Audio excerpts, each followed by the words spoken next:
wanna know. I wanna know. I wanna know. What kind of pirate are you? I wanna know. I wanna know. I wanna know. What kind of pirate are you? I wanna know. I wanna know. I wanna know. Welcome into the Sports Objective here on the Pulse of Pirate Nation. It is game day. The Pirates are hosting the South Florida Bulls tonight at Dowdy-Ficklen Stadium, 7:30 kickoff. And here, a few hours away from kick, we're very excited to be joined by former East Carolina tight end Bryce Williams. Bryce, how are things going? Going good. Hope y'all doing well. We are very excited to also be joined by Matt Semenza. And Matt, go ahead and get things started. Yeah. Hey, Bryce, very nice to meet you. Like I said earlier, I had a chance to follow your career pretty closely here at ECU. You had a fantastic career, and just kind of looking forward to, catching up with you today and getting your thoughts on the Pirates. Oh, yeah. Thank you for following me. Yeah, I'm always excited to talk a little Pirate football, that's for sure. And with meeting, other former players is always fun too. Yeah, man, no doubt.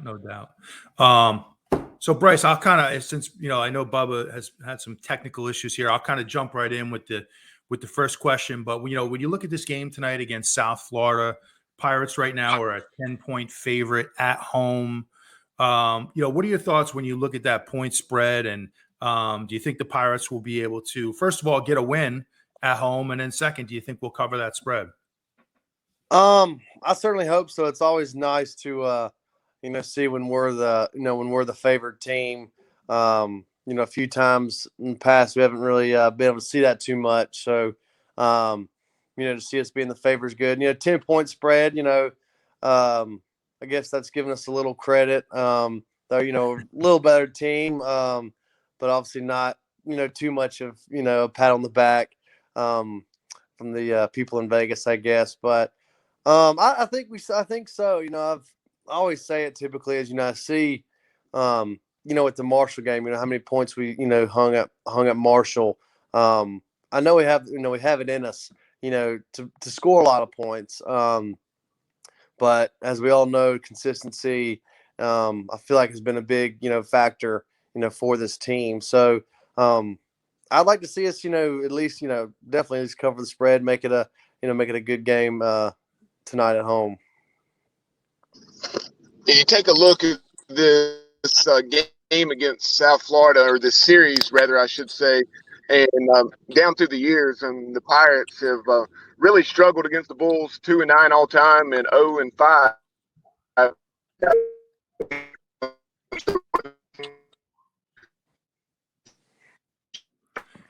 Yeah. Bryce, I don't know. Could you hear that, Bryce? No, sir. Okay. I lost. I'll jump in for Bubba there because he was cutting out, but I know what he was saying. He was saying, Pirates looking at the series, we're 2-9 all time, and believe it or not, 0-5 at home, I think is what Bubba was saying. What are your thoughts on just when you look at this overall series? I know you were able to have a win against South Florida, correct, during your time at ECU? I think so. And I can't remember if it was at South Florida or did I play them at home? It's always hard to remember sometimes some of the games, as you're like, damn, now what year was that? And when did when did we play? But it's kind of been a weird series. I feel like it's been a team that, I guess from what I remember, not ever being, one of the, the top teams in the conference, but some team we can never sort of get over that hump and beat. Knowing we're 0-5, I think we haven't beat them at home in how many years. Hopefully we can definitely break that streak. Tonight, especially, and that's for our own good since we've gone in a losing streak, or I'm all the bye week messed me up. But after losing, to Houston, to a game we should have won. Hopefully to get this win and break that streak with the Bulls tonight will be great. Yeah. Bubba, you back?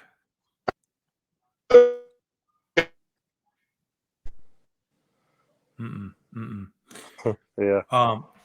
Bryce. Now, what were your memories of that 2014 game where the Pirates?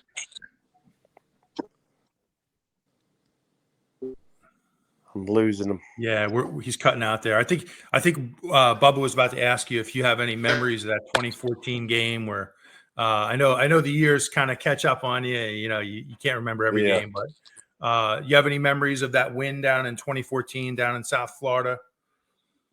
I remember it being, from what I remember, I kind of remember being kind of and like sort of an intense. So even with like the crowd, I feel like they were pretty boisterous, you know, towards us and everything. I think there's a lot of tension, or for some reason, I feel like there was a lot of tension between us and that team that year in the game and the fans and everything. So if I remember, were we kind of bouncing back and forth with them? Or something. I feel like might have been a close game, Bubba. Y'all might, you know, could probably maybe remember how close of a game it maybe was, you know, that year. But it was definitely nice to, you know, beat them at home for sure, especially being how the crowd, from what I remember, is kind of like arrogant and just kind of mouthy. Absolutely. I know Bubba's cutting out here a little bit. Bryce, I wanted to ask you, you know, while Bubba's getting repatched here back to us, you know, when you look at this current offense, it's so much different than the style you played with when you were at ECU. You know, being in that air raid system, does it surprise you at all when you watch this team that we don't really ever utilize wide receiver screens, bubble screens? I mean, thinking back to your teams, you guys had so much. You were so effective. I remember with Jimmy Williams on that bubble screen was very effective. Justin Hardy, Zay Jones. We don't really ever see those in this offense. What are your thoughts on that? Yeah, it is a little different. I do remember, you know, we used to. I mean, I know, you know, in practice, you know, we used to work on the screen drill. Like, we was a dedicated segment in our practice was screen drill and working on that. And, you know, I definitely think it can be really effective, like you said, especially with the guys we had. And I feel like we have, you know, talented guys, you know, just as good as we were, you know, that could utilize the screens like that with this team. You know, it'd be nice to see it because, like I said, it can be very effective, especially if the numbers, if the defense doesn't shift out, you know, to the, you know, if we have trips to one side or, you know, even, you know, twins on, you know, one side. And, you know, it'd be nice to see that. I feel like we do a lot of, you know, bubble passes to the running backs and stuff. But I definitely like to see, you know, screens, you know, being utilized a lot more, especially just for, you know, quick, you know, just quick short yardage plays, just to get a head start on the chains. I totally agree with you. I totally agree with you there. No doubt about it. It's something I can maybe think of 2 plays this year where we used a wide receiver screen twice this whole season. That's something I don't really understand about this offense, but I, you know, appreciate your thoughts on that. Bubba, are you back? I am. But Bryce, I'm not sure if you answered this before. I think you just heard part of my question. So you talked about the series with South Florida as far as being 0-5 at home. I heard that part. But what are your memories of that 2014 game with the Pirates rallying from a 17-7 halftime deficit to win 28-17? All right, yeah, I knew. I was talking to Matt about it. I think he might have been out, but yeah, from what I was remembering, I'd mentioned was, you know, I think it was kind of a chippy game, and I remember kind of being like feeling like a close game, and like the fans being like, you know, mouthy and just kind of arrogant, and I don't know if it has to be with the South Florida, you know, attitude, just got, you know, that arrogance they may have down there, but you know, knowing that we, you know, came back to win, I totally forgot that we were down, you know, in that game, and to come back and win, especially in an atmosphere such as that, is always great because, you know, I'm not too fond of arrogance and, you know, especially in sports and stuff. So when you're able to shut the crowd up and the team, you know, through just your performance is always awesome.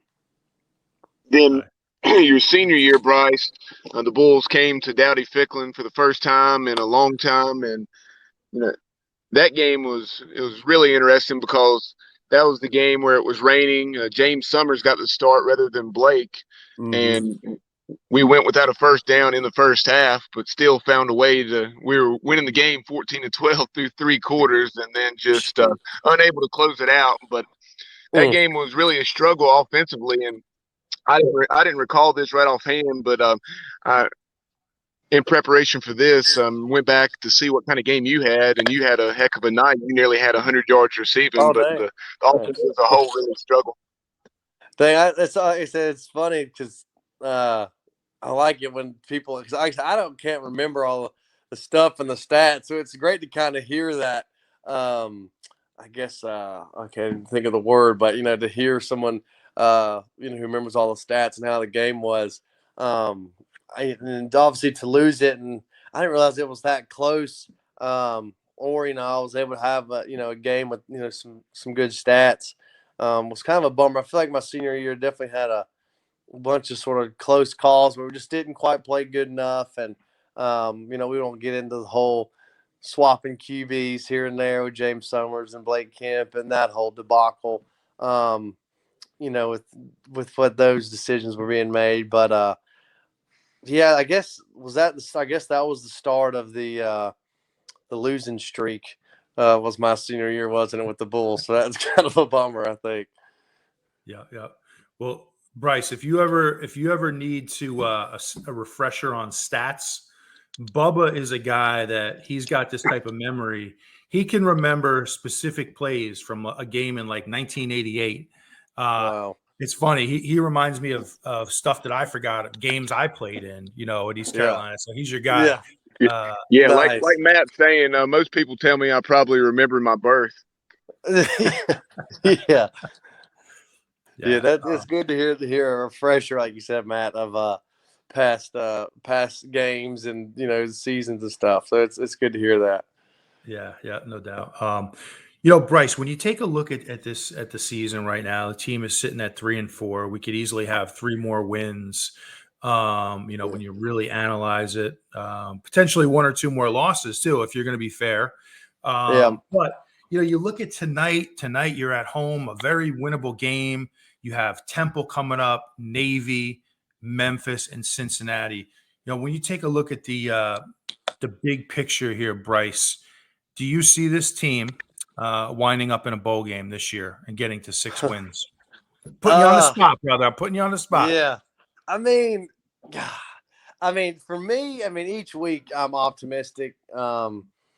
Regardless of who we're playing, like you said, we could be sitting real pretty right now, but the what if, honestly never got anybody anywhere, but knowing we could, with South Carolina win, Houston, UCF, there's our, that we're sitting at a bowl game already, would like to play the what if game, but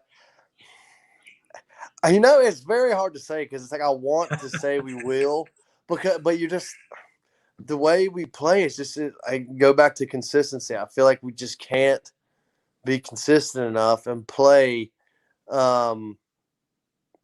consistent. I don't want to keep saying consistent, but I want to. I hear what you're saying. I hear you. No, I think that's a perfect word. Consistency.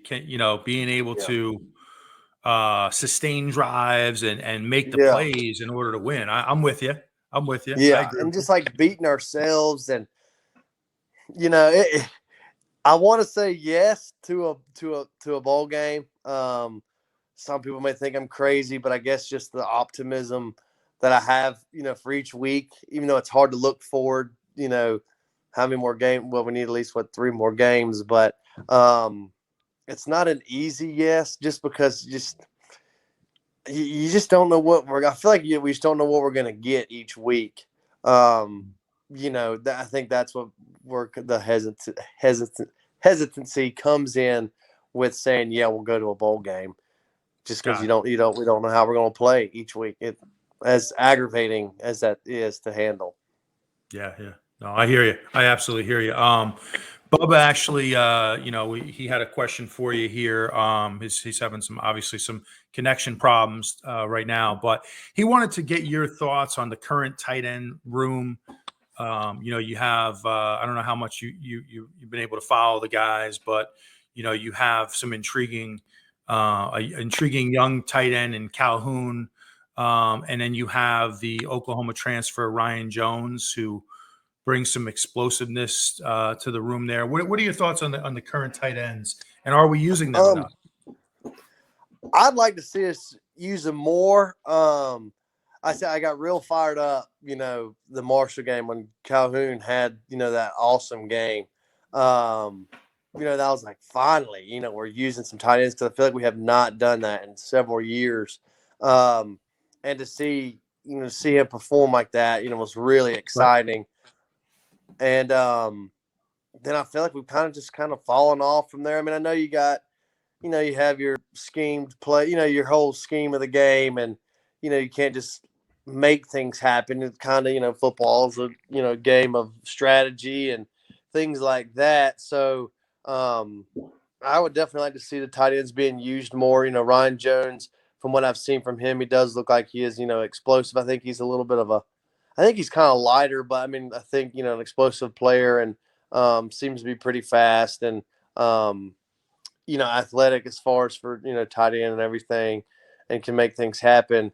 I would definitely like us to see, maybe tonight we'll see some tight end action, because obviously I'm very biased. So, for that. Of course.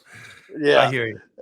Especially with Shane being number 80. So it's great. It's I'd like to see that number pop up on the TV. So.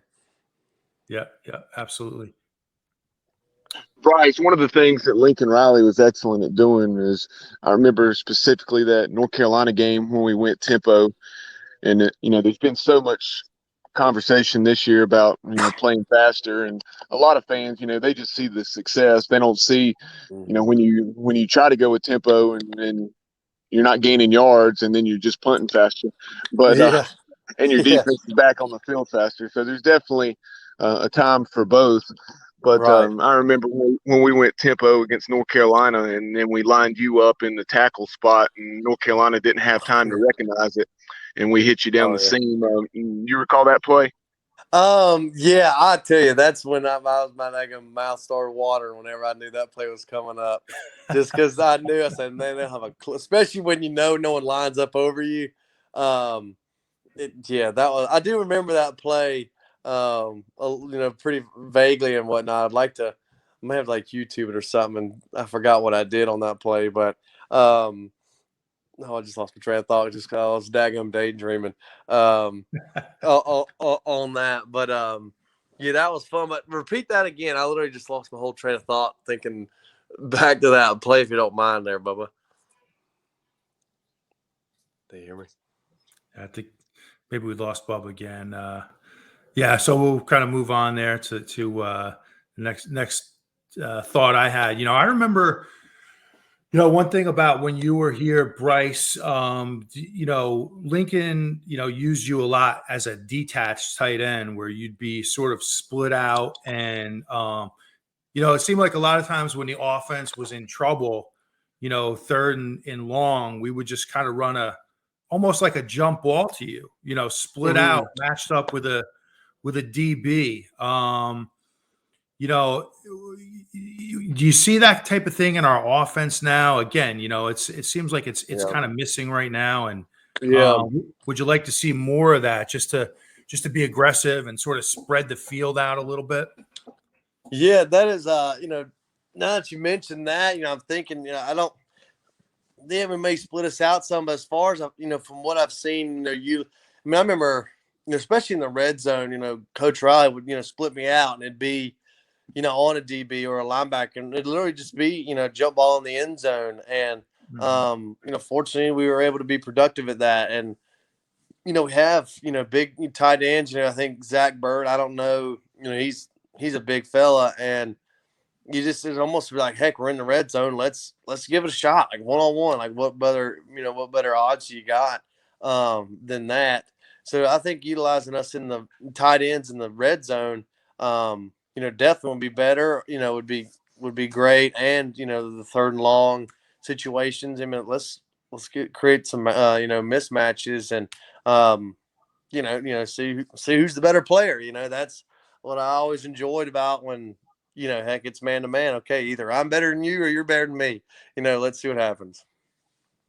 Yeah, no doubt. That's something I've been screaming for all season, man. Like you mentioned, Bird. I want to say he's like 6'8". Yeah. So, when in doubt, if you're on the 10-yard line, 15-yard line, and you're struggling, you can't run the ball, you can't really find anything, I'm in favor of that jump ball like they used to do with you. And if you have a guy who's 6'8" on a DB who let's just say is 5'10", 5'11", Oh, yeah. I'm going to take my chances all day with that. Yeah. Yeah. Yep. We haven't even seen that, any type of – I don't think I've seen any type of, one-on-one jump ball plays in the end zone yet this year. Maybe y'all have, but I don't think I have. And almost like we got these big bodies. Let's use them. Instead of trying to run the ball when it's not working or these other trick plays or something. It's just I don't know. You sometimes just keep it simple, and see what happens. Yeah, as far as the jump ball topic, here of late, Audio Matosho, the UCLA transfer, has really come into his own. He's made a couple of tremendous catches. One, I think I'm trying to remember if it was Charleston Southern. You probably remember that, Matt. Remember the one that got called back for offensive pass interference? It was a total joke. It may have actually been Tulane, but it was a home game. And then, what was the tying touchdown, I guess, against Houston? That was a tremendous catch where Holton threw it up and Audie went and got it. Yeah, I think now that we're talking about it, I think that's the one jump ball in the red zone, in the end zone like that I can recall that's worked out for us. So yeah, that's actually a good call. Audie against Houston, and he did get some really bad breaks there 2 weeks in a row. I feel like at Marshall, and I think it was Tulane where they called him on offensive pass interference. But to me, it was just two players, being aggressive and going for the football. So I thought he got some bad breaks there a little bit. Yeah, that's always tough, especially offensive pass interference. You're like, it's kind of weird when you get that call, because one, obviously, to get opportunities like that in the end zone, and then you're thinking, oh, it's definitely going against the defense, and then it gets caught on you. You're like, well, damn, like that's not supposed to happen. It's supposed to always be in the offensive favor, but those are always unfortunate. Yeah, no doubt about it. So, Bubba, go ahead. I can see you're trying to chime in there. So, Bryce, as we, prepare for the stretch run here in this second half of the season, Pirates are at 3-4. South Florida tonight, Temple at home next week. Have an excellent chance if we continue to play the way we've played to get to 5-4 with that final 3-game stretch of at Memphis, at Navy, and Cincinnati. How do you see the Pirates doing down the stretch? Like I mentioned earlier, I'm optimistic. I'd like to see us, get those 6 wins. I think it's definitely doable with what who we have left. I don't think Temple's all that hot this year. Navy has always been a pain in the ass for us. So I don't even like to hear the word Navy right now as it relates to football. I love the naval depth. I love the naval guys, but they are a thorn in our side on the football field. Oh my gosh, yes. I always felt bad for the defense, Matt. We're out there and we're 3 and out, and then the defense is out there for 8 minutes or whatever it is, dealing with that damn triple option. Golly. But back to how ECU's gonna play out. Like I said, it's very doable. We all know Cincinnati's gonna be a tough one to end the year with. But I tell you, to pull it out to get 6 wins, I guess if we get 6 wins, I guess it's a guaranteed bowl spot, or is it? I don't know how that plays out this year, but with the number of bowls there are now, if we get 6 wins, I feel pretty confident that we'll be in a bowl game. Yeah. Okay. Well, I hope so. That would be awesome if we play how we have, say the Marshall game. If we could play like that, I don't think there's, without a doubt, that will, be bowl eligible. And the reason I say the Marshall game because a tight end balled out. So you get your tight ends balling, you're pretty much destined to win. So, spoken like a true tight end there. That's go. Right. Oh yeah. And Bryce, the final thing I have for you is we wrap this up. So Bryce, I'm going to put you. I like to put people on the spot. So what do you think when it's all said and done tonight? What's the final score? That's always a tough one. You said the spread's like 10. I hope we can. I've been saying we're at least getting in the 30s. So I'm gonna go. Be like. Let's see, 30. I'm saying we'll have a good game, I hope. I'm going to go like 38-27, I guess, ECU, obviously ECU. So, I don't feel like it's too far-fetched of a score. I think we got it in us. This obviously giving USF, a little bit of I guess some gratitude or what you want to say that they'll score some points. So, that's what I'm thinking. All right. I like it. I went 35-17 a few nights ago. That's where I went. I thought we'd run away with it. But I am a little concerned about the recent weather report today, which is showing some rain. Rain can be the great equalizer, as they say. I do worry about if it becomes a downpour, how effective we can be throwing the ball. But if the weather holds up, I really believe we're the better team. I think we're more experienced team, and I think we can run away with this one. I think it's a great opportunity at home. Right. Yeah, that definitely sounds good. I knew my dad had mentioned, I think, rain, and I think it is a great way to put it. That's a good equalizer because if you can't throw the ball, it's like, all right, well, who's, I guess, the stronger team in the run game. And, we got some very talented backs, if it comes down to obviously having to run the ball, hopefully we can, pull that out. Yeah, I don't necessarily have a score, but I think Bryce is on the right track as far as the Pirates barely covering the spread. If I was a gambling man, I wouldn't touch this 10-point spread. But at the same time, I do think East Carolina will find a way to get a score late to cover that 10-point spread. Mm-hmm. But Bryce, we certainly appreciate your time this afternoon. We'd love to have you back on down the road. We know you are a weekly guest on Pirate Radio, doing an excellent job with that. Always enjoy listening. But we'd love to have you back on sometime when we have a little more time to, take a historical look at things.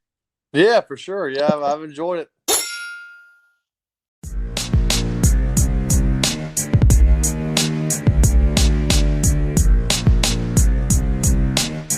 I got a question. What kind of pirate are you? I wanna know.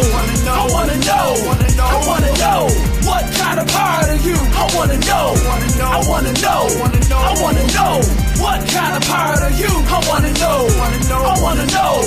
I wanna know. What kind of pirate are you? I wanna know. I wanna know.